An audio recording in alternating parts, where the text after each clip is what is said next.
¿Lo entendieron? Bien, a ver. En este cuadrito, chicos, lo que nosotros vemos es lo siguiente. Nosotros vemos la interacción entre la inmunidad innata y la inmunidad adaptativa. Fíjense, los patógenos tienen patrones moleculares asociados a patógenos que son reconocidos por receptor de reconocimiento de patrones. Por ejemplo, todas las células de nuestra inmunidad innata tienen estos receptores. Entonces, por ejemplo, los macrófagos tienen estos receptores. Entonces, ¿qué pasa? Un macrófago reconoce ese patrón, se activa, y lo que hace el macrófago es fagocitar al patógeno que entró. Pero el macrófago, a su vez, libera sustancias químicas que ustedes las vieron como citocinas, que lo que van a hacer es justamente, por ejemplo, la interleucina 2, la 4, la 6, la 1, la 6, la 12, el factor de necrosis tumoral, son citocinas proinflamatorias. ¿Qué quiere decir esto? Que me van a estimular a mí el proceso de la inflamación.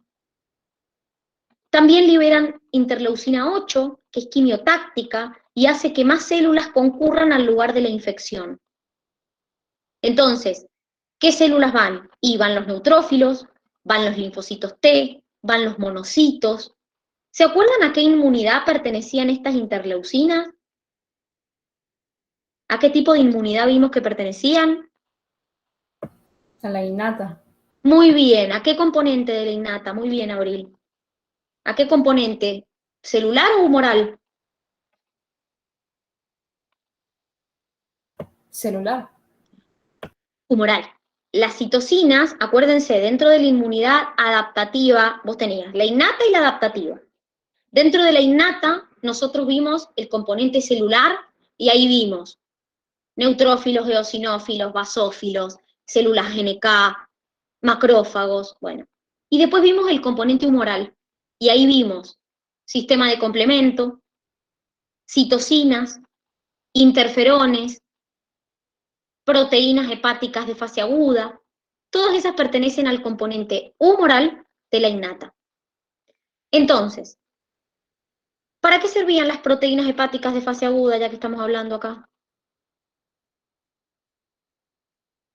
¿Qué activaban? El sistema de complemento. Y además servían como receptor de reconocimiento de patrones. Cuando nosotros estuvimos viendo la respuesta inflamatoria, ¿qué signos tiene la respuesta inflamatoria?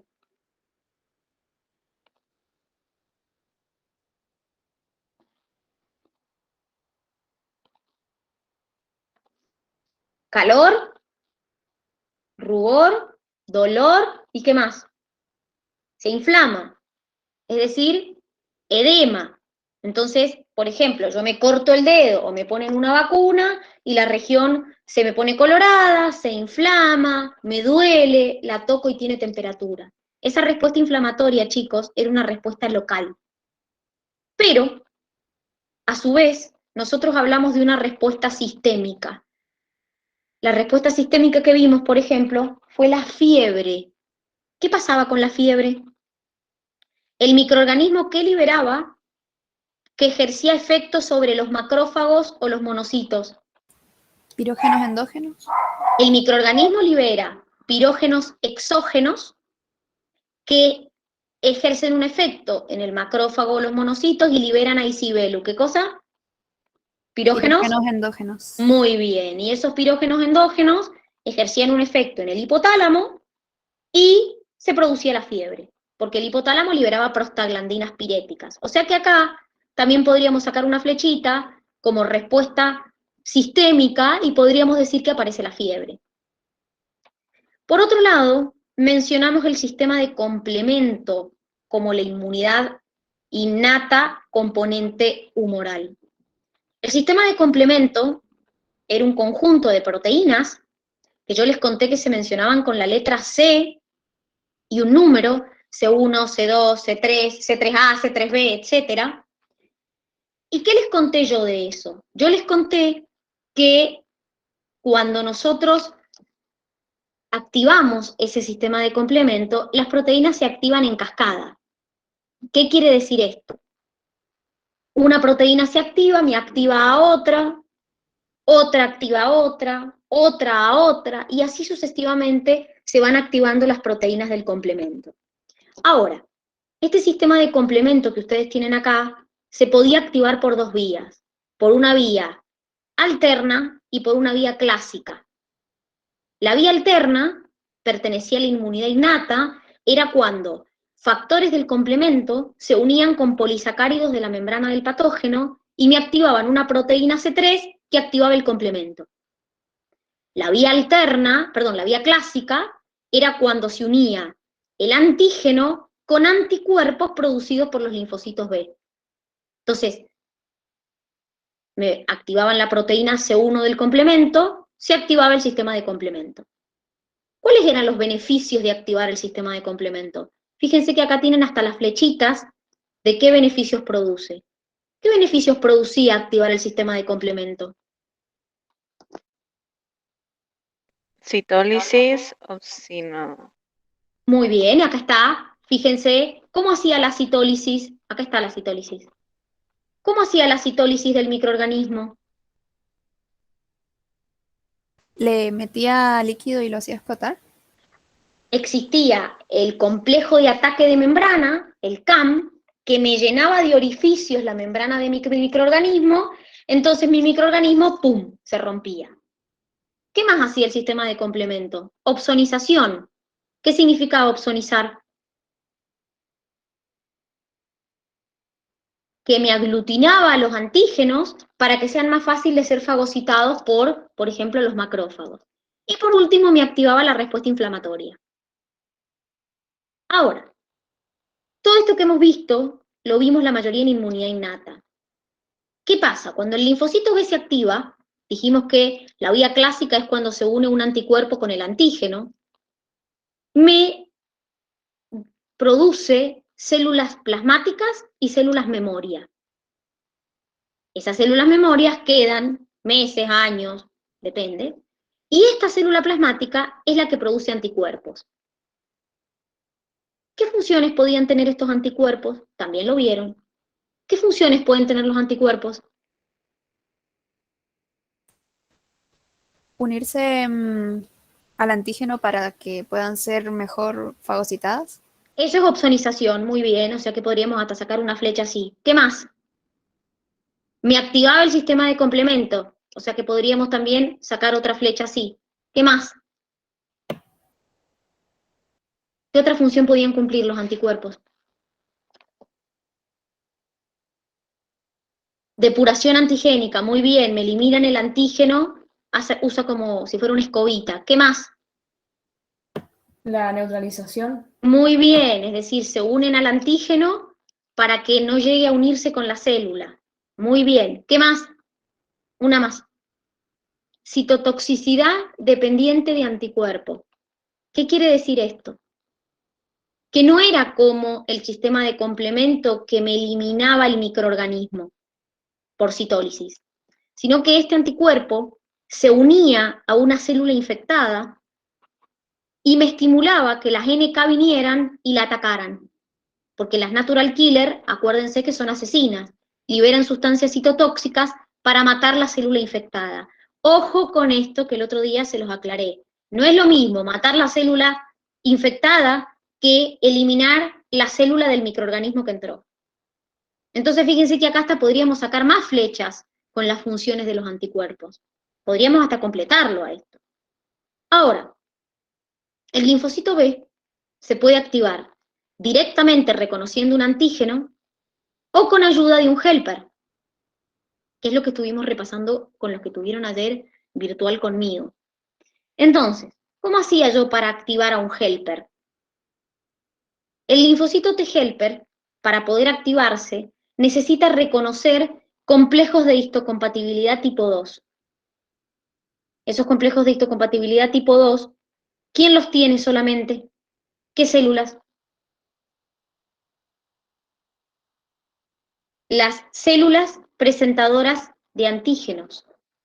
Es decir, que no es que cualquier célula me va a poder activar un helper. Me lo van a poder activar las células presentadoras de antígenos porque son las que tienen complejos de histocompatibilidad 2. Entonces, supongamos que esta es la célula presentadora, en este caso es una célula dendrítica. ¿Qué otra célula podría ser presentadora? Además de la célula dendrítica. Un macrófago. ¿Y quién más? Uno más falta. El linfocito B. Entonces, esta célula dendrítica fagocita al patógeno, lo rompe y expone el determinante antigénico en el complejo de histocompatibilidad 2. También expone moléculas coestimuladoras.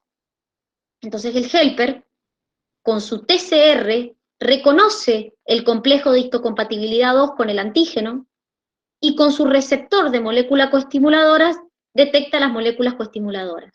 Entonces se activa. Todo linfocito T, cuando se activa, expone su receptor de interleucina 2 y comienza a secretar interleucina 2, que ejerce efecto en el mismo, que es esto que ustedes vieron. Es decir, cualquier linfocito T que se activa expone su receptor de interleucina 2, él mismo sintetiza interleucina 2, y eso hace que se prolifere ese linfocito T, y además que se divida en linfocito T memoria y linfocito T activo. Entonces, esto va a pasar en un helper y va a pasar en un citotóxico, en los dos. Entonces, acá, este helper va a proliferar y se va a dividir en célula memoria y en células activas. Esas células activas se diferencian en helper 2 y helper 1. ¿Cuál es la diferencia? El helper 2 me contribuía en la activación de los linfocitos B y el helper 1 en la activación de los linfocitos T citotóxicos. Entonces, vamos por esta rama que es por la que estábamos recién. ¿Cómo era la relación entre estos dos? Entre estos dos había un reconocimiento ligado. ¿Qué quería decir esto? Cuando el linfocito B detecta el antígeno, lo expone en su complejo de histocompatibilidad 2 y se lo presenta al linfocito T helper. Entonces, a su vez, el linfocito T helper se activa y libera sustancias químicas que activan al linfocito B. ¿Y qué hace un linfocito B cuando se activa? Y produce células plasmáticas y células memoria. Entonces, yo al linfocito B lo puedo activar directo, él reconociendo el antígeno, o con ayuda de un helper. ¿Cuál es la diferencia de las dos activaciones? ¿Qué diferencia hay que yo lo active de una manera o de una a otra? O de otra, perdón.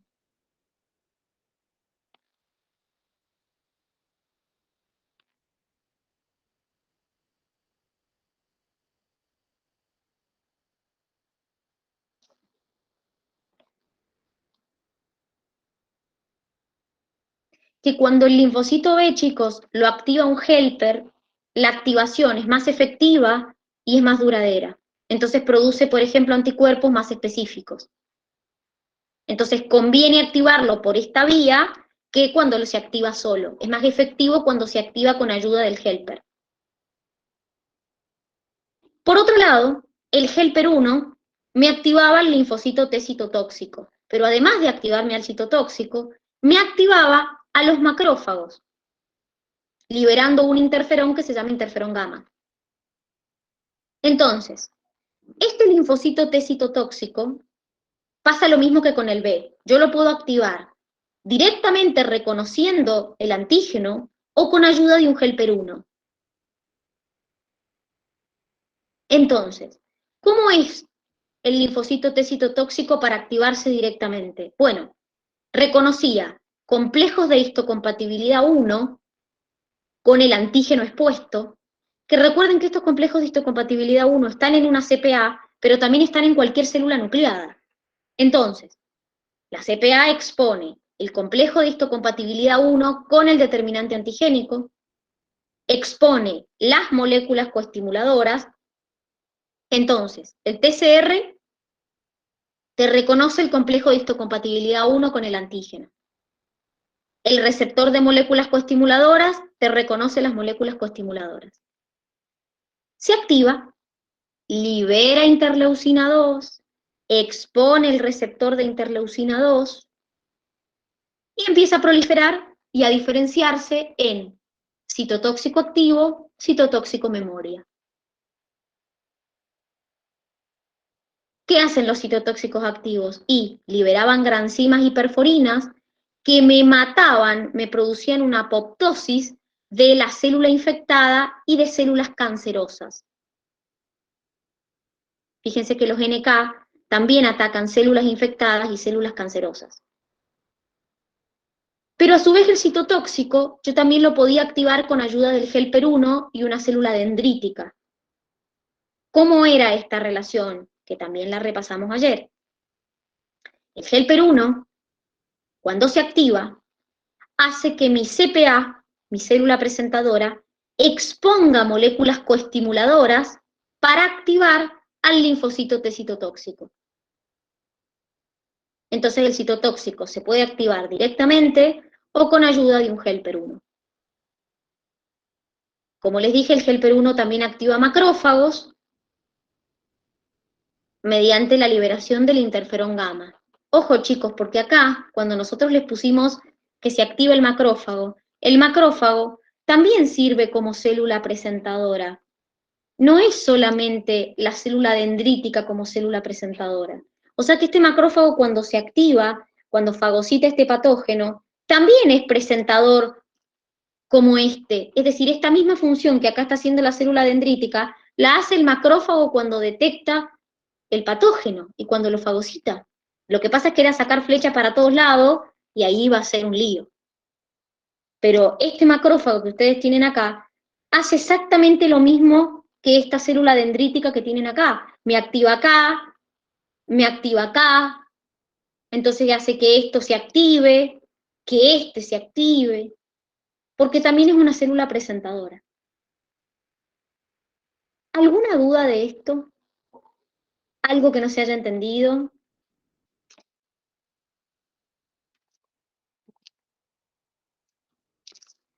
Chicos, ¿algo que no se haya entendido? Fíjense que acá las células cancerosas principalmente son atacadas por linfocitos T citotóxicos y por células NK, que es lo que vamos a ver ahora. ¿Ninguna duda hasta acá entonces? En realidad, bien, en realidad, Belu, más que difícil, yo sabes qué te recomiendo, que a medida que vayas leyendo la unidad, no sé si lo has podido leer o no toda, leas la unidad y a la par te pongas con el cuadrito. Entonces, bueno, cuando leas, no sé, sistema de complemento, ponele. Ah, bueno, me dice vía clásica y vía alterna. Ah, acá está, mirá, vía alterna, vía clásica. Bien, perfecto. Ah, me dice que los macrófagos hacen la respuesta inflamatoria. Bien, bueno, acá está. Y el sistema de complemento me estimula la respuesta, bien. Entonces, ir como a medida que vas leyendo, viendo esa relación a dónde se expresa acá. A medida que vas leyendo la unidad, viendo cómo se va representando. Entonces, de esa manera es más fácil. ¿Sí? Yo sé que es difícil. Inmune, yo siempre digo que para mí es una de las unidades más difíciles que hay. De todas las que vemos, es una de las más difíciles. Bueno, si no hay más dudas, entonces vamos a pasar a lo último que nos queda por ver, que es los trasplantes, el cáncer y las transfusiones. Espérenme, ahí está.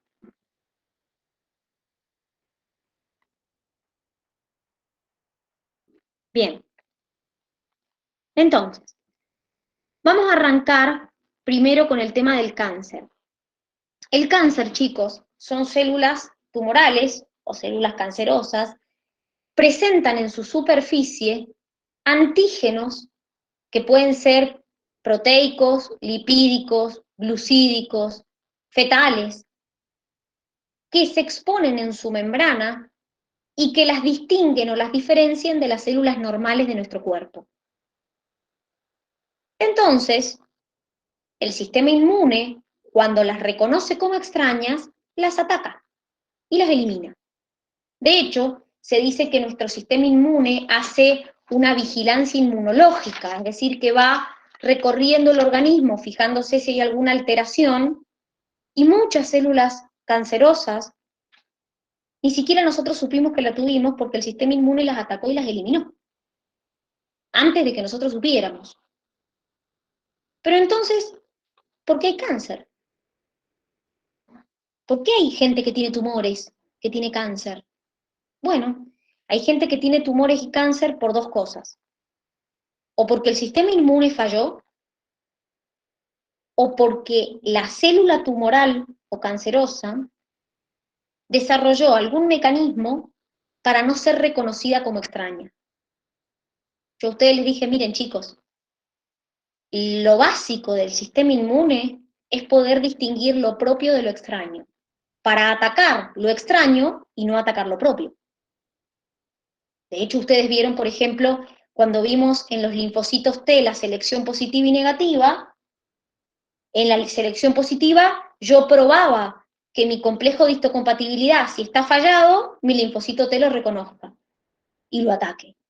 Y si en la selección negativa probaba que mi linfocito T me pudiera reconocer un complejo de histocompatibilidad normal para no atacarlo. Entonces, muchas veces el sistema inmune falla, pero también muchas veces la célula desarrolla algún mecanismo, la célula cancerosa o tumoral, para no ser detectada, para que mi sistema inmune no la reconozca y entonces no la ataque. Como les dije yo, la principal respuesta contra las células cancerosas la dan las células natural killer, los linfocitos T citotóxicos, que son los que van a destruir células, es decir, ya sea que liberen granzimas o perforinas o sustancias citotóxicas, y en menor medida, los linfocitos B con la producción de anticuerpos. En realidad, lo que hacen es alterar el complejo de histocompatibilidad, pero más allá de eso, exponen antígenos distintos en la superficie, Belu. Las células cancerosas, en su superficie, exponen antígenos distintos. Antígenos proteicos, antígenos glucídicos, y entonces ahí el sistema inmune las reconoce como extrañas. Son células nuestras que exponen antígenos que como el sistema inmune no las reconoce, los ataca. Pero sí, obviamente modifican los complejos de histocompatibilidad de la célula que infectan. Sí, están alterados esos complejos de histocompatibilidad. Entonces, ya dijimos, mis linfocitos T citotóxicos y mis células NK van a eliminar a las células cancerosas. Ahora, ¿por qué no las eliminan siempre? Y, por lo que les dije, porque muchas veces las células tumorales desarrollan mecanismos para que no los ataquen. Por ejemplo, uno de los ejemplos es inhiben la expresión de sus antígenos. Entonces, si la célula tumoral no expresa sus antígenos, mi sistema inmune no los puede reconocer. Y por otro lado, las células tumorales muchas veces secretan sustancias inmunosupresoras, que justamente como su nombre lo indican, es hacer que disminuyan la actividad de los helper 1, y si se acuerdan por lo que vimos recién, el helper 1 me activaba a los citotóxicos y a los macrófagos. Entonces, si yo disminuyo la activación del helper 1, disminuyo la activación del citotóxico, disminuyo la activación del macrófago, y entonces de esa manera hay una menor respuesta inmune. Las propias células tumorales secretan esas sustancias inmunosupresoras. ¿Cómo se trata un cáncer? Hay muchas maneras, chicos. ¿Sí? Existe la radioterapia, que es aplicar rayos a la zona donde está el tumor, es una terapia bastante invasiva, bastante dañina, porque no solamente daña células cancerosas, también daña células sanas. Entonces, la radioterapia es bastante heavy. Estas técnicas que están acá son técnicas que se llaman inmunoterapia, que se basan básicamente en tratar de que el sistema inmune tuyo ataque al cáncer. Esa sería como la base de la inmunoterapia, tratar de que el propio sistema inmune te ataque el cáncer. Entonces, ¿cómo haces para eso? Exacto, Seba, porque la radioterapia te destruye todas las células, benignas y malignas, no distingue. Entonces, perdés células de todo tipo. entre ellas las que te forman el pelo, ¿sí? Por eso la persona pierde el pelo. Entonces, ¿cómo sería una técnica de inmunoterapia? Hay distintas técnicas de inmunoterapia. Una de ellas es suministrar sustancias a la persona para aumentar su actividad inmunológica. Sería como para aumentar su respuesta inmune. Entonces podría ser darle sustancias como interleucinas 2, factores de necrosis tumoral o interferones, para que el sistema inmune como que se refuerce y de esa manera ataque más a la célula cancerosa. Otra técnica o otro tipo de inmunoterapia es aplicar genes que hacen que la célula cancerosa se exprese más sus antígenos y entonces mi sistema inmune los reconozca mejor y los pueda atacar. Es decir, estas sustancias lo que hacen es aumentar la antigenicidad tumoral, hacer que la célula tumoral se vuelva como más llamativa, exprese más sus antígenos y entonces de esa manera mi sistema inmune las reconozca mejor y las pueda atacar. Dani, Dime. ahora que estamos hablando sobre el cáncer, hace unos días no, hace unas semanas, estaba hablando con un conocido sobre justamente este tema y él me dijo que realmente los gobiernos tienen la vacuna o lo que sea del cáncer, ¿no? Para curarlo, pero que realmente no lo hacen público ya que ganan mucho más dinero mediante la quimioterapia que haciéndolo libre esa vacuna, digamos, que prefieren que mueran miles de personas y así ganar más dinero. ¿Vos qué pensás? Miren chicos, la realidad es que eso de esas teorías conspirativas de que hay vacunas contra todo y que no se encuentran es bastante de hace muchos años, ¿sí? Yo no creo que sea así, porque vos pensás que anda al otro lado. Si vos fueras un laboratorio y tenés la cura contra el cáncer, ¿no te convendría mostrarla para venderla? ¿No te convendría decir, tengo la vacuna contra el cáncer, así te la compran? O sea, la realidad, chicos, es que hay un montón de enfermedades que no existe cura todavía. A ver, también se habló en un tiempo de la vacuna contra el VIH y contra tantas enfermedades que existen, pero hay vacunas que se probaron y que se demostraron que no sirvieron y que otras que sí, o incluso no vacunas, medicación, que se pensó que servía y después se demostró que no servía. Entonces, son como teorías conspirativas que han existido durante muchos años y que siempre se dice, existe la cura contra el SIDA, pero no nos las quieren decir, o existe la cura contra, no sé, tal enfermedad y no nos las quieren dar. La realidad es que si existieran, convendría que se diga, si vas a la lógica, porque sería guita que vos podés pagar para tener ese acceso, obviamente el que puede, para tener ese acceso a esa vacuna. Es más, justamente es lo que viene después. Las vacunas de ADN recombinantes, una de las que usa vacunas de ADN recombinantes es la vacuna del HPV, que estuvimos hablando recién. ¿Por qué la vacuna del HPV hace 30 años no existía? Y porque todavía no existía, no estaba aprobada. Cuando yo era chica, cuando tenía 11 años, no existía la vacuna del HPV. Entonces, a ver, ¿qué es lo que uno tiene que ver? Que chicos, la ciencia avanza, pero hay un montón de cosas que todavía no ha descubierto. Y obviamente que no ha descubierto, y quizás dentro de 20 años los descubra, o quizás no lo sabemos. Pero vos fijate que la vacuna del HPV, en cuanto se probó, se empezó a aplicar. Cuando se descubrió la vacuna del HPV, que es la vacuna contra el cáncer de cuello uterino, se empezó a aplicar.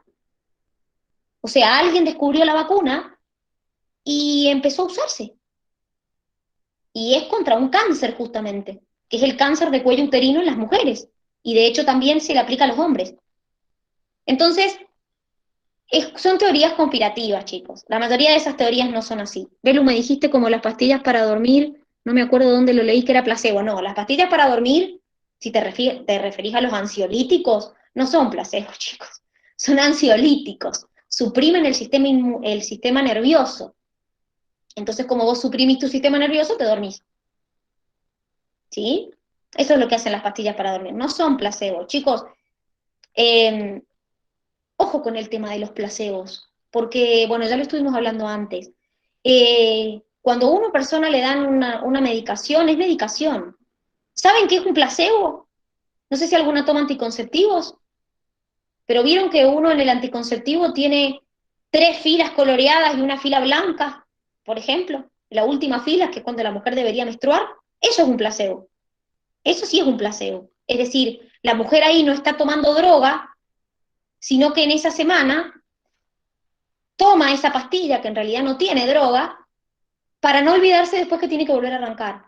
Eso es un ejemplo de un placebo. La fila esa, la última fila del anticonceptivo, de los anticonceptivos que tienen 4 filas, porque hay anticonceptivos que solo tienen 3, pero hay anticonceptivos que tienen 4 y la última fila es un placebo. ¿Qué significa que sea un placebo? Y que la persona lo toma, no le estoy suministrando droga, porque en esa semana es cuando la mujer debería menstruar, eso sí es un placebo. Lo que pasa es que se usa para que la mujer no se olvide de cuándo tiene que volver a tomar la droga de nuevo, vendría a ser, cuándo debería empezar con la próxima caja. Pero eso sí es un placebo, es más, hay cajas de anticonceptivos que no la traen a esa línea directamente de pastillas, diríamos. Pero la cura, chicos, si existiera ya la sabríamos.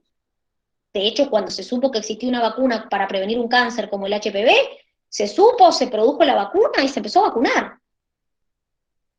Y obviamente creo que es gratis acá para los niños de 11 años, y los demás podemos ir, pagar la vacuna y colocarnos la vacuna del HPV cuando queramos.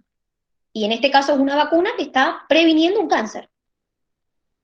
O sea que no es tan así, hay muchas teorías conspirativas con curas de SIDA, cura de cáncer, cura de... Si existiera la cura ya la sabríamos, chicos. Lo que pasa es que hay cosas que pasan ciertas etapas y cuando llegan a una etapa de prueba se demuestra que no servía, entonces se vuelve todo para atrás. Y eso pasa con todo, con medicamentos y con todo lo de la ciencia, con técnicas, con todo, que se pasan 2 etapas y en la tercera se demuestra que no servía y se vuelve para atrás. Bien, miren, esto es una célula cancerosa que la están atacando linfocitos T citotóxicos. Miren la célula como era originalmente y miren cómo queda después del ataque de los linfocitos T citotóxicos. Obviamente esto es una imagen de un microscopio, chicos, esto no se puede ver a los linfocitos T citotóxicos a simple vista, ¿verdad? Entonces, esto es como la secuela o la seguidilla de cómo va quedando la célula una vez que la ataca el cáncer. El cáncer no, los linfocitos T citotóxicos. Esta es la célula cancerosa. Vamos a los trasplantes. Los trasplantes, chicos, justamente se rechazan por lo que estuvimos hablando de los complejos de histocompatibilidad. ¿Qué quiere decir esto? Quiere decir que los trasplantes generalmente entre el 5º y el 12º día se rechazan. Quienes se encargan de ese rechazo son principalmente los linfocitos T y los macrófagos. ¿Y por qué lo rechazan? Y porque como en ese tejido que a mí me pusieron o en ese órgano detecta complejos de histocompatibilidad extraño, los rechaza y los ataca. Entonces a una persona trasplantada se le suministran drogas para suprimirle su sistema inmune, como los corticoides, para tratar de que no me ataque a la célula que yo le trasplanté o al órgano que yo le trasplanté o al tejido que le trasplanté. También existe una droga que se llama ciclosporina, que también bloquea la actividad de los linfocitos T. Entonces ¿cuál es el problema de esas personas, chicos? Que cuando yo a una persona la suprimo su sistema inmune para que no me ataque, por ejemplo, el tejido o el órgano que le trasplanté, es más susceptible de enfermarse y de morirse. ¿Por qué?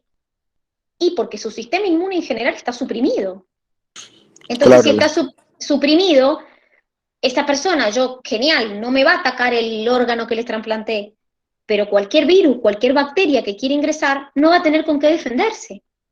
Por eso las personas trasplantadas, una vez que son trasplantadas y se las inmunosuprime, tienen que tener como muchísimos cuidados y están generalmente un tiempo aislados y hay que tener muchos cuidados higiénicos, porque esa persona, cualquier virus o cualquier bacteria, así sea el virus de un resfrío, lo puede matar, porque está inmunosuprimido para no rechazar el trasplante. Sería como si no tuviera sistema. Está suprimido, exactamente. Entonces no actúa. Pero si ustedes se fijan, es muy difícil, chicos, los trasplantes. Son muy difíciles los trasplantes. ¿Por qué? Porque nosotros dijimos que el complejo de histocompatibilidad estaba formado por aproximadamente genes distintos, 20 genes distintos, lo codifican. Y a su vez cada gen tiene entre 8 y 10 alelos. Hay un montón de posibilidades posibles, diríamos. A veces sí y a veces no, Emma. A veces se quedan un tiempo en el hospital aislados, en una sala específica, y después se van a su casa. ¿Cuál es el tema? Que al haber tantas combinaciones posibles, no hay dos personas que tengamos el mismo complejo de histocompatibilidad, salvo los gemelos idénticos. Entonces, como yo no tengo una persona exactamente igual a mí con el mismo complejo de histocompatibilidad, siempre está la posibilidad de que lo rechace. Dani, Dime. pero hay un límite de tiempo para que el cuerpo lo rechace o no, o por ejemplo, No, puede pasar, puedes... generalmente se rechazan entre los 5 y los 12 días desde que te trasplantaron, pero hay gente que rechaza el órgano al año, a los 2 años, a los 5 años, termina rechazando el órgano. Ah, o sea que esto dependiendo de la persona, que algunos tardan más y Exactamente, otros de su menos. sistema inmune. De su sistema inmune, sí, totalmente. Dani, Pero ¿por Entonces, ¿por qué puede pasar eso? O sea, que porque el tarda un sistema año el inmune, sistema lógico, porque el por sistema ejemplo. inmune en determinado momento lo deja de reconocer, o sea, lo empieza a reconocer como extraño y lo ataca. Ah, bueno, Así, es que es así literal. O sea, en determinado momento el sistema inmune dice, ah, acá hay algo extraño, lo voy a atacar.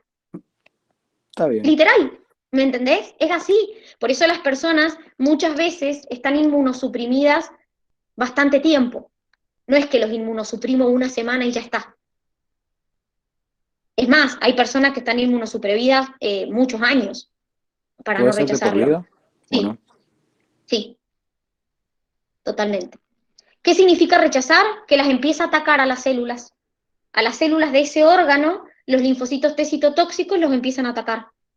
Y los macrófagos también. Las Dani, destruyen, empiezan a atacar el órgano. Belu, decime.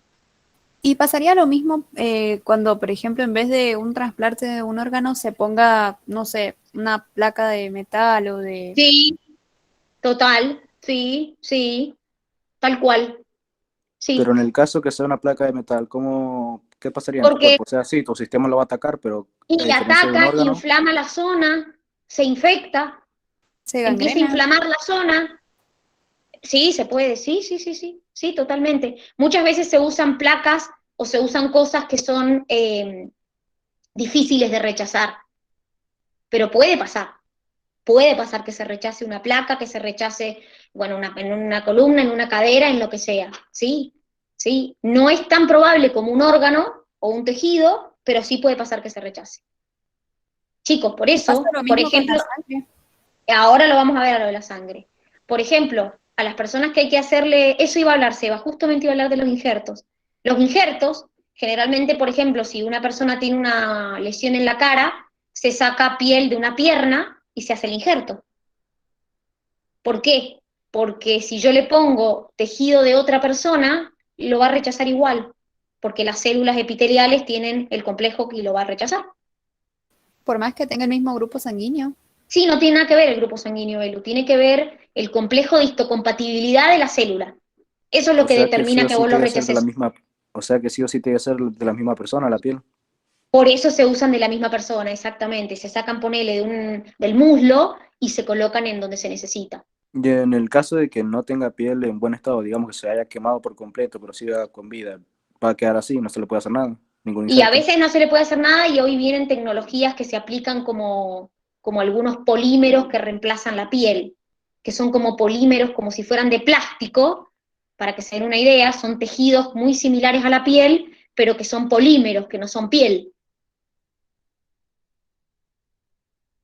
¿Sí? Es que se saca piel generalmente de zonas donde están tapadas, para que no te quede, porque te queda una cicatriz. Entonces se saca piel de zonas que están tapadas y se coloca en el lugar donde vos querés hacer el injerto. Bien, vamos a las transfusiones de sangre que me estabas diciendo, Belu. Nosotros, chicos, en los glóbulos rojos no tenemos complejos de histocompatibilidad, porque son células anucleadas. Pero la compatibilidad está dada con otra cosa. Está dada por antígenos que tenemos en la membrana del glóbulo rojo. Tenemos un antígeno que nos va a determinar el grupo sanguíneo, y un antígeno que nos va a determinar el factor RH positivo o negativo. Entonces, por ejemplo, acá tengo solo los grupos. Si yo soy grupo 0, mi glóbulo rojo no tiene ni antígeno A ni antígeno B en la membrana. Pero en el plasma de la sangre tengo anticuerpos B y anticuerpos A. ¿Qué quiere decir esto? Que si yo a esta persona le coloco sangre grupo A o B, estos anticuerpos me aglutinan los glóbulos rojos y me los rompen todos. Se llama hemólisis eso. Las personas de grupo A tienen antígenos en su superficie A. Entonces, en el plasma tienen anticuerpos B. Si yo a esta persona le pongo grupo B, estos anticuerpos atacan esos glóbulos rojos y los eliminan.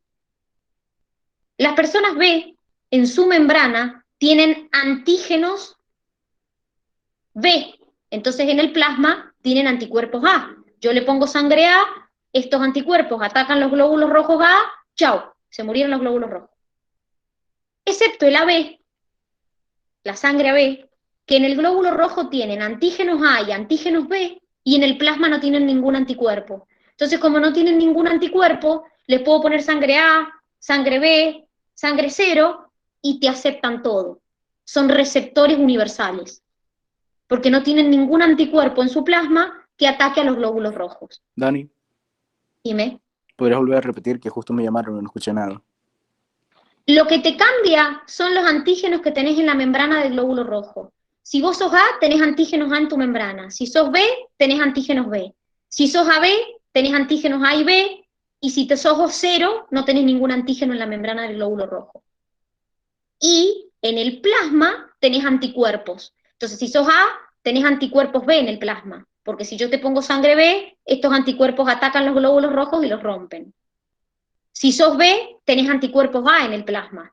El plasma es la parte líquida, chicos, de la sangre. Entonces, si yo te pongo sangre A, estos anticuerpos lo atacan. Y este grupo no tiene ningún anticuerpo, ni A ni B. O sea que vos le pones sangre A, sangre B, sangre 0, y no ataca ninguna. Por eso puede recibir cualquier tipo de sangre, porque es donante, es receptor universal, perdón. O sea, Dani, que nosotros tenemos anticuerpos para genotipo que no tenemos. Para el antígeno que no tenés, exactamente. Y el 0 tiene los dos, porque fíjate que no tiene ni antígeno A ni B. Entonces tiene anticuerpos A y anticuerpos B. Por eso los 0 solo pueden recibir sangre 0. No pueden recibir ni A, ni B, ni AB. Solo pueden recibir 0. Puede ser que hay un tipo de sangre que es súper rara, que hace bastante lo leí, no sé si sea verdad. Sí, pero que pueden supuestamente recibir se llamaba- cualquiera. Sí, supuestamente pueden recibir cualquier sangre. Eso no sé muy bien cómo es, porque es como una enfermedad rarísima que le pasa al 0,0001% de la población. Creo que se llama sangre de oro, sangre Sí, dorada, eso, la que sangre dorada. supuestamente pueden recibir cualquier tipo de sangre. Por lo que Pero tengo entendido que leí, no pueden recibir ni dar, solamente de los que tienen su mismo tipo. no, creo que pueden recibir cualquiera. Creo que es así. No sé, yo lo que Fíjense, leí es que ellos mismos tenían que guardar, su sangre en los bancos para si les pasaba algo, ya que nadie les puede podía ser, es una enfermedad, o sea, es una alteración súper rara. Lo que les quiero explicar, chicos, es lo del tema del RH. ¿Por qué? Porque nosotros tenemos antígenos para el factor RH. ¿Qué significa esto? En este glóbulo rojo, que tiene antígenos A, B, o los dos, o ninguno, si yo tengo el antígeno RH, soy RH positivo. Si no tengo el antígeno RH, soy RH negativo. Se llama RH porque se descubrió en los monos rhesus. Entonces, en la membrana del glóbulo rojo, además de tener estos antígenos A, B, AB o ninguno, puedo o no tener el antígeno RH. Si lo tengo, soy grupo RH, soy factor, RH positivo. Si no lo tengo, soy factor RH negativo. Entonces, ¿qué determina esto? Que se produzca lo que se llama la anemia hemolítica del recién nacido. ¿Cuándo se produce esto? Cuando una madre RH negativa tiene un feto, un bebé RH positivo. El problema no es en el primer embarazo, porque ¿qué pasa? Cuando la madre va a dar a luz, la sangre del bebé se mezcla con la sangre de la mamá. Entonces, algunos glóbulos rojos de este bebé RH positivo pasan o toman contacto con la sangre de la mamá que era RH negativo. ¿Qué hace la mamá? como no es su sangre, porque ella es RH negativa, empieza a generar anticuerpos para ese RH positivo. ¿Por qué les digo que el primer embarazo no es el problema? Porque esos anticuerpos que la mamá genera, los guarda. Entonces, en el segundo embarazo, si ella vuelve a quedar embarazada de un bebé RH positivo, esos anticuerpos que la mamá tenía atacan a los glóbulos rojos del bebé RH positivo y lo pueden matar. Le destruye los glóbulos rojos a su hijo. Solo pasa en madres negativas con bebés positivos. Solo pasa en ese caso. Si es al revés, no. Entonces, ¿qué se hace ahora? Cuando la madre da luz, madre negativa con hijo positivo, se le inyecta una inyección, básicamente, que son gamaglobulinas que contienen anticuerpos contra el antígeno RH. En criollo lo que hace es los glóbulos del bebé rojos que puedan haber tomado contacto con los glóbulos de la madre, los destruye para que la madre no genere los anticuerpos contra el RH positivo. Entonces, si vuelve a quedar embarazada otra vez de un RH positivo, como esa madre no tiene los anticuerpos, no los va a atacar. Entonces, a medida que van pasando los embarazos, cada vez tiene más probabilidad si no le colocan esa inyección a la madre. Esa inyección se coloca dentro de las 72 horas de que la madre dio a luz. Entonces, el problema no es el primer bebé que tiene positivo. Si no le colocan la inyección, el segundo tiene más riesgo, el tercero tiene más riesgo y así sucesivamente. Porque los anticuerpos que la madre genera contra el RH positivo quedan almacenados en la madre. Entonces, cuando vuelva a quedar embarazada de un bebé positivo, ahí lo va a atacar. Dani, Si yo a esa... Dime. entonces el sistema inmune de la madre es como si viera al hijo como un patógeno, digamos, que lo ataca en el segundo En embarazo. realidad no es que lo ve como un patógeno, sino que lo ve como algo extraño. Entonces produce anticuerpos contra el RH positivo, porque si la madre es negativa, en la membrana de su glóbulo rojo no tiene RH. Entonces cuando detecta un glóbulo rojo que viene con RH positivo, produce el anticuerpo para atacarlo. Y quedan reservados en la madre. O sea que en el primer embarazo quedarían, o sea, crearía células de memoria para el segundo embarazo. Exacto, Ya crea anticuerpos para ese RH. Por eso les digo, a medida que van pasando los embarazos, ahí se produce el riesgo. En el segundo embarazo positivo, en el tercer embarazo positivo, siempre y cuando a la madre no le hayan puesto esa inyección cuando se produce el nacimiento de sus hijos.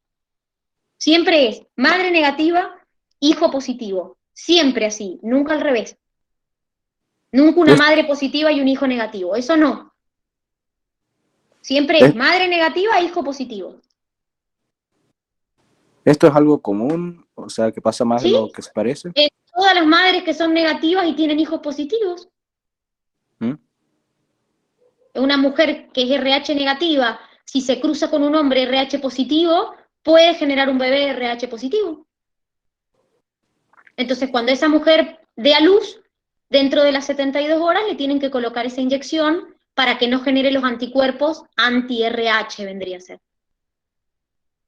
Ah, o sea que se los crea antes del segundo embarazo a los... La mujer bueno, los la inyección. crea, la mujer los crea apenas nace, porque el contacto del bebé con la madre se produce cuando se da el nacimiento de la sangre del bebé con el de la madre. Entonces, ahí es donde la madre va a generar esos anticuerpos, diríamos. Entonces, si yo dentro de las 72 horas le aplico esa inyección, le destruyo los glóbulos rojos del bebé, y entonces esa madre nunca va a generar ¿cómo se llama? El anticuerpo. Qué curioso el cuerpo humano. Bueno, muchachos, ¿ha quedado alguna duda? ¿No? De mi parte no, Dani. Bien. Por ahora no. Pero me gusta que estén así preguntones, me gusta que se interioricen con los temas. Muchachos, día lunes, TP, de inmune. No, es que en realidad, y sí, se hace una prueba de sangre, se hace una prueba en la mamá. Cuando el bebé nace, se le hace el RH. Apenas vos nacés, si vos te fijás en tu libreta de nacimiento, la primera prueba que te hacen es para ver qué RH tenés. Apenas nacés, cuando te pesan, te miden y todas esas cosas, te toman para ver qué RH sos, si positivo o negativo, y qué grupo, ¿no? Día lunes hacemos TP de inmune. Día martes no tienen clases. Miércoles arrancamos con circulatorio. Y acuérdense, por favor, que el viernes 24, que es el viernes que viene, no mañana, rendimos endocrino y regulación térmica. Que tengan un hermoso fin de semana, muchachos. Que descansen, que la pasen bien y nos vemos el día lunes. Para los que estén presencial, los veo el día lunes. Chau, chau. Que tengan linda tarde y que tengan lindo Adiós. fin de. Chau, chau. Nos vemos. Chau, chau.